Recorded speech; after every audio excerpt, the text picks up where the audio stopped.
Il est 8h31. Bretagne 5, l'invité de la matinale, avec la boulangerie-pâtisserie d'Élise des Anges à Pommerais.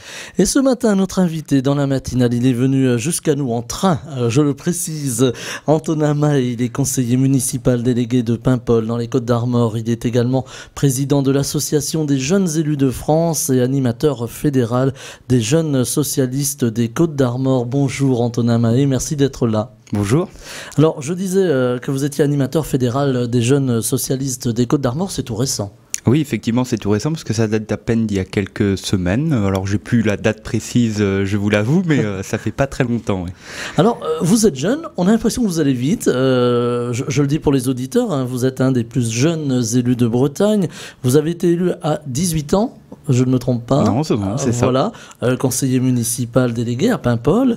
Et vous avez aujourd'hui 19 ans. Vous avez envie d'aller vite. Bon, j'ai envie d'aller vite. Non, bah, c'est pas ma priorité, mais on m'a choisi. Enfin, on m'a demandé de devenir animateur fédéral des jeunes socialistes, et donc j'ai accepté puisque c'était ma formation politique aussi. Donc. Alors on va parler d'engagement, l'engagement des jeunes, hein, dont vous faites partie de la jeune génération. Qu'est-ce qui vous a conduit, Antonin Mahé, à choisir par exemple le Parti Socialiste et pas une autre formation politique? Alors j'ai choisi le PS d'abord avec son histoire, pardon. Ensuite parce que ma famille, enfin du moins une partie de ma famille a toujours voté socialiste, et dernièrement parce que également pour les idées, pour le côté social, le côté écologique qui m'a intéressé. Alors on va en parler des idées dans quelques instants, mais je ne peux pas m'empêcher de faire le lien avec... on commémorera bientôt les 40 ans de l'arrivée de François Mitterrand au pouvoir et du président de la République le 10 mai 1981. Est-ce que vous êtes penché sur cette histoire? Vous n'étiez pas né à cette époque-là? Non, effectivement, je n'étais pas né. Donc, bon, François Mitterrand... j'ai pas vraiment d'idée sur lui, hein. Enfin, je veux dire, moi j'y étais pas, donc je pense pas avoir d'avis à donner particulièrement sur son mandat. Mais il y a un héritage quand même. Ah bah effectivement, il y a un héritage, notamment dans le droit du travail, dans l'égalité. C'est un héritage qui est intéressant et qui est bien, je dirais, mais voilà, c'est une autre époque finalement. Oui, voilà, c'est une autre époque. Moi, je n'étais même pas né, j'étais loin d'être né, même quand François Mitterrand est arrivé au pouvoir. Donc, Et pourtant, il y a eu des avancées sociales, et on va parler là précisément des idées. Aujourd'hui, on traverse cette crise, cette pandémie qui touche toute la société française, et les jeunes en particulier. On les entend souffrir, les jeunes. On avait l'impression que, ma foi, les jeunes étaient insouciants, qu'ils ne pouvaient pas être touchés par grand-chose. Et là, aujourd'hui, ils souffrent, les étudiants, les étudiantes. Quel regard vous portez, vous, en tant que militant, j'allais dire? Bah, je porte d'abord un regard de militant, mais aussi de jeune, parce que j'en suis un. Je suis aussi étudiant. Et c'est vrai que là, l'époque est très très compliquée à vivre. D'abord parce qu'on peut plus, enfin, on est privé de notre jeunesse, mais moi, en tout cas, je le comprends, parce que toutes ces mesures, bon, si on peut éviter des morts, il faut les appliquer, et bien même. Mais c'est vrai que nous, derrière, on souffre, on n'est pas aidé non plus par le gouvernement, ou du moins pas comme il faudrait. Mais c'est vrai que la période là est assez dure à vivre. Ouais. On voit cependant une solidarité qui se fait jour. Les jeunes et les moins jeunes viennent aussi les aider. Les générations se retrouvent quelque part. Est-ce que c'est l'amorce peut-être d'un changement dans notre société? Alors je ne sais pas si c'est l'amorce d'un changement dans notre société, mais c'est vrai que ça fait du bien de voir que les jeunes entre eux, et même avec les autres générations, s'aident, parce qu'aujourd'hui, si on attendait tout du gouvernement, on n'aurait rien. Faut être honnête, on n'est pas du tout aidé, et c'est vrai que c'est pesant à la fin d'avoir une ministre invisible qui ne nous prend même pas en compte. Vous n'êtes pas écouté, et ça c'est dur à accepter. Bah, c'est dur parce que bon, on a quand même une ministre qui est chargée de l'enseignement supérieur, mais qu'on ne voit quasiment jamais, qui ne propose rien, qui ne fait rien, même, pour être honnête. Là, c'est des mots quand même assez durs, mais moi, en tant qu'étudiant, c'est ce que je pense. Ouais. Alors, en tant que jeune socialiste, il y a des grands sujets de société, hein, on en parle aussi beaucoup aujourd'hui. J'ai été faire mon curieux, regarder sur le site des jeunes socialistes, et j'ai vu que vous impliquiez beaucoup, par exemple, pour des sujets qui touchent les jeunes femmes, la précarité menstruelle, on en parle parle beaucoup. On parle également de l'allongement du délai légal de l'IVG, de l'accès du RSA pour les moins de 25 ans. Est-ce que ce sont des idées qu'il va falloir développer dans les années qui viennent, peut-être même aller plus loin? Bah oui, effectivement, c'est des idées qu'il va falloir développer, parce qu'aujourd'hui, il faut encore renforcer l'égalité entre les femmes et les hommes. Et vous savez probablement que le 8 mars dernier, c'était la journée internationale des droits de la femme. On en a parlé. Et nous, les jeunes socialistes des Côtes-d'Armor, mais également du Finistère et d'Ille-et-Vilaine, avons demandé aux candidats socialistes au régional et au départemental de prendre position sur le fait de mettre à disposition des protections périodiques dans les lieux qui accueillaient du public, hein, donc les lycées, les collèges, les centres sociaux, etc. Alors cette égalité hommes-femmes et justement ces mesures à prendre pour les femmes, pour les jeunes femmes, est-ce que ça aurait pas dû venir finalement naturellement? Est-ce qu'on est encore obligé de rester en lutte aujourd'hui pour obtenir des choses? A priori oui, puisque la ministre justement de l'enseignement supérieur a annoncé des distributeurs de protection hygiénique dans les universités, et ça c'est une bonne chose. Par contre, il y a encore effectivement du progrès à faire dans les lycées, dans les collèges, même si je souligne malgré tout que la région Bretagne est en train de mettre en place dans les lycées bretons des distributeurs de protection hygiénique. Voilà, il y a eu une politique volontaire en ce sens. Effectivement, et ça fait du bien. Alors, on voit aussi que la jeune génération parle plus naturellement, alors j'allais presque dire de ces choses-là, pour faire un peu désuet, mais parle aussi naturellement de cette égalité homme-femme, ce qui n'était pas forcément le cas des générations précédentes. Est-ce que là aussi on assiste à un changement? Est-ce qu'on peut se parler? Parce qu'on assiste à un changement, probablement. Après, le fait qu'on parle plus librement de ces choses-là, c'est pas un problème, bien au contraire. Oui, voilà, c'est quelque chose de naturel. Oui, c'est voilà. Ça, c'est naturel. Oui. Alors, les grands chantiers aujourd'hui, quels sont-ils au niveau, par exemple, des jeunes socialistes? Qu'est-ce que c'est que votre cheval de bataille, si je puis m'exprimer ainsi? Alors, notre cheval de bataille, je l'ai rappelé, c'est d'abord l'égalité entre les femmes et les hommes, qui est très c'est un sujet qui est très important chez nous. C'est la lutte contre les discriminations, alors de toutes sortes.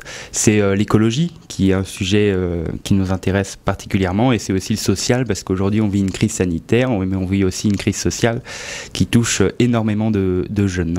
Alors est-ce que vous arrivez en tant que jeune socialiste, alors je mets jeune au pluriel évidemment, à faire remonter vos idées dans les instances du Parti socialiste ou auprès des élus ou auprès des militants qui sont peut-être un peu plus en vue aujourd'hui? Ah bah oui, puisqu'en fait nous, notre rôle c'est d'être une force de proposition aussi, et effectivement on fait remonter des demandes et des propositions alors aux élus socialistes, aux militants socialistes également, et même au PS national, si je puis dire.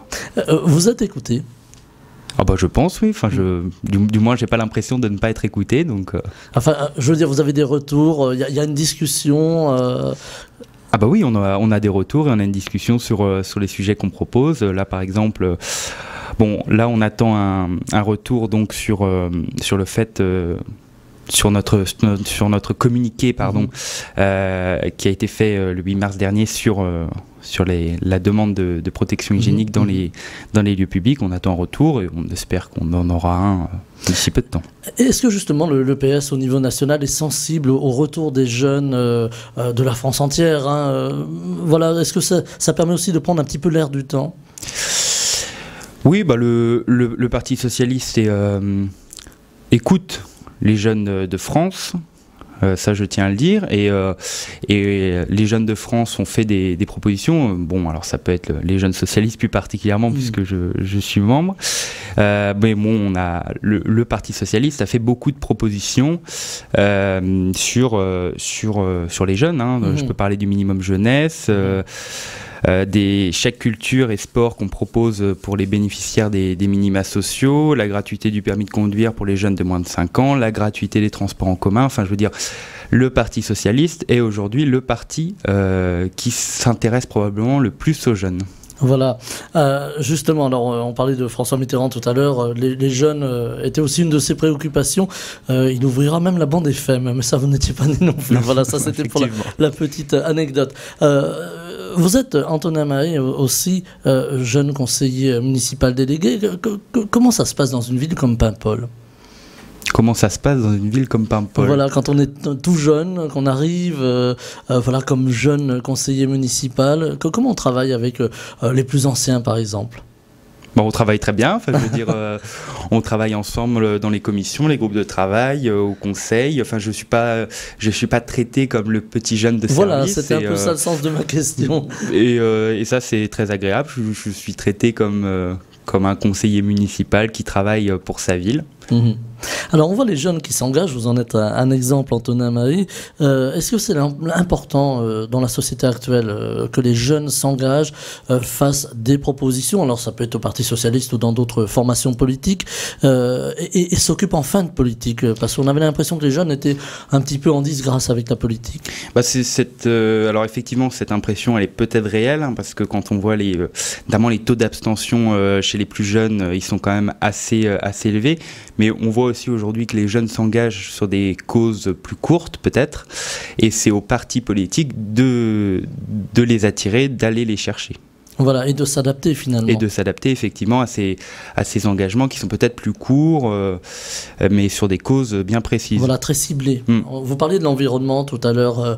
On sent tous aujourd'hui qu'il y a urgence pour l'environnement, mais c'est vous qui êtes directement concerné. C'est la génération qui nous suit, nous, qui est directement concernée. Est-ce que vous trouvez que ça va pas assez vite finalement? Est-ce qu'on devrait faire plus en termes d'environnement? Bon, si on prend les mesures notamment de la Convention citoyenne pour le climat, effectivement ça ne va pas assez vite, hein, et on est quand même dans une urgence.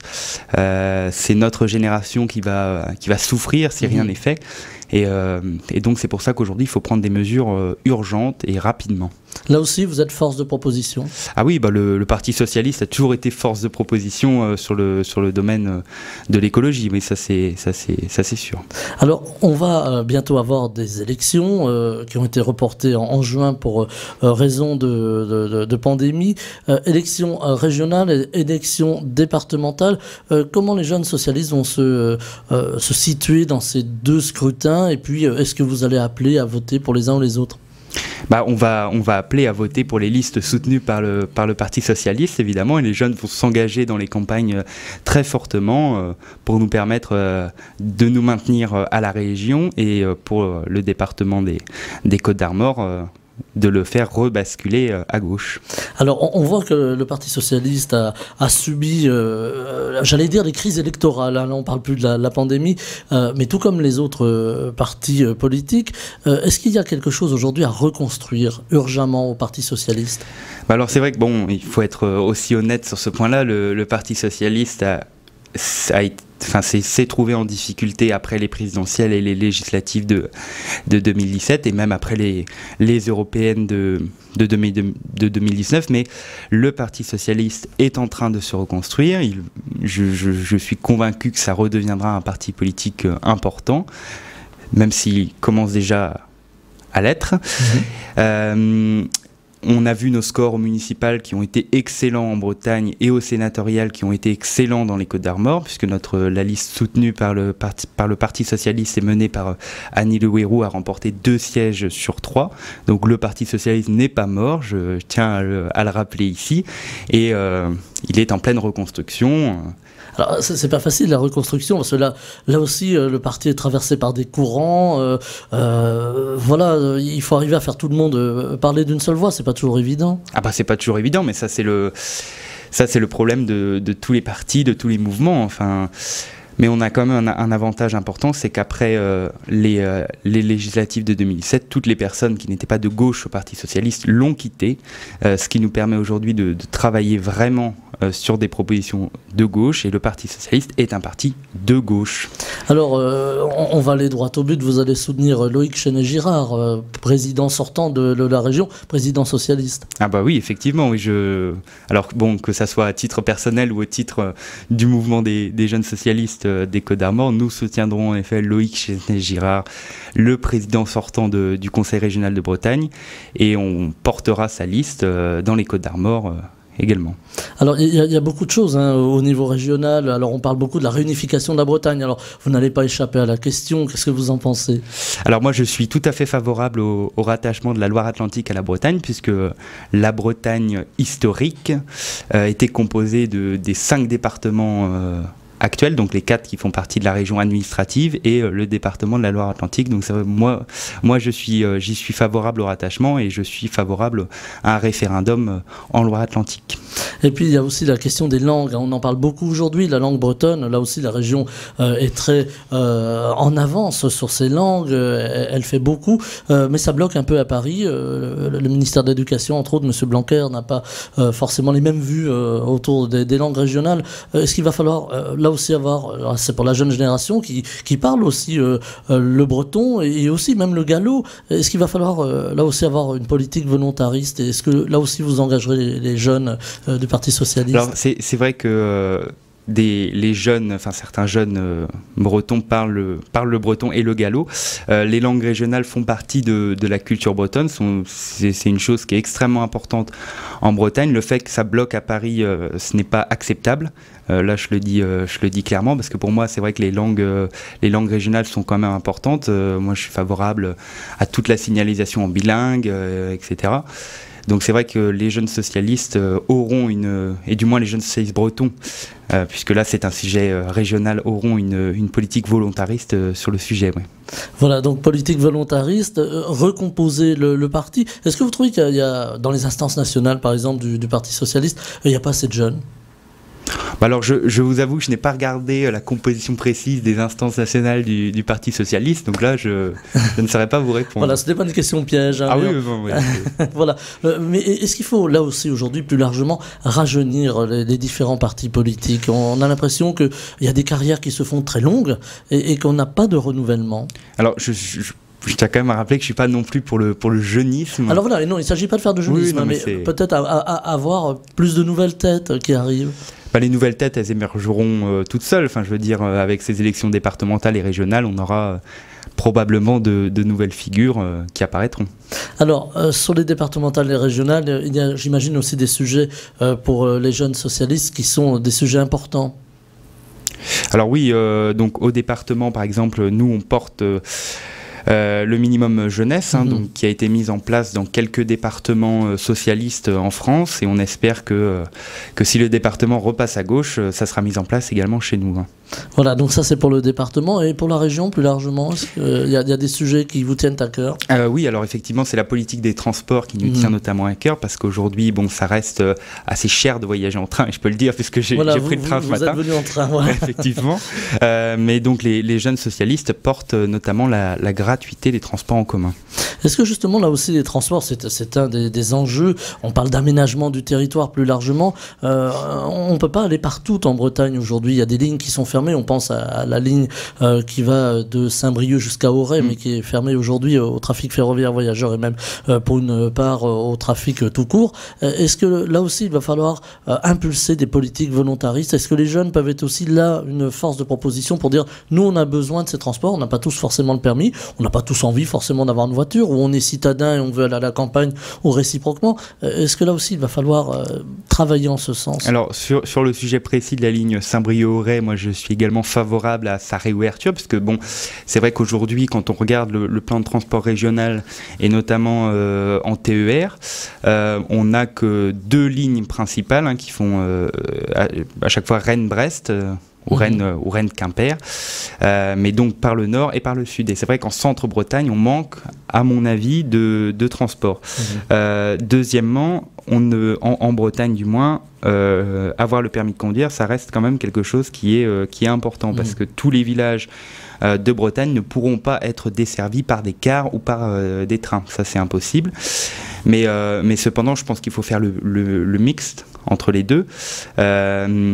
Donc prendre la voiture et prendre les transports en commun, je pense que c'est une solution viable, et notamment prendre le transport en commun dans les villes, puisque notamment à Saint-Brieuc, la circulation à certaines heures est assez complexe. Voilà, on en parle souvent d'ailleurs dans la matinale quand on fait le point circulation. Le temps passe très vite, Antonin Mahé. J'aurais voulu aussi vous entendre parler au niveau politique des menaces. On pense beaucoup au Rassemblement national qui se pose en 3e position en Bretagne, peut-être même en 2e position. Est-ce que vous craignez, par exemple, qu'au niveau de la région, on ait un petit peu ce qui se passe au niveau national, un duel entre le Rassemblement national et le PS ?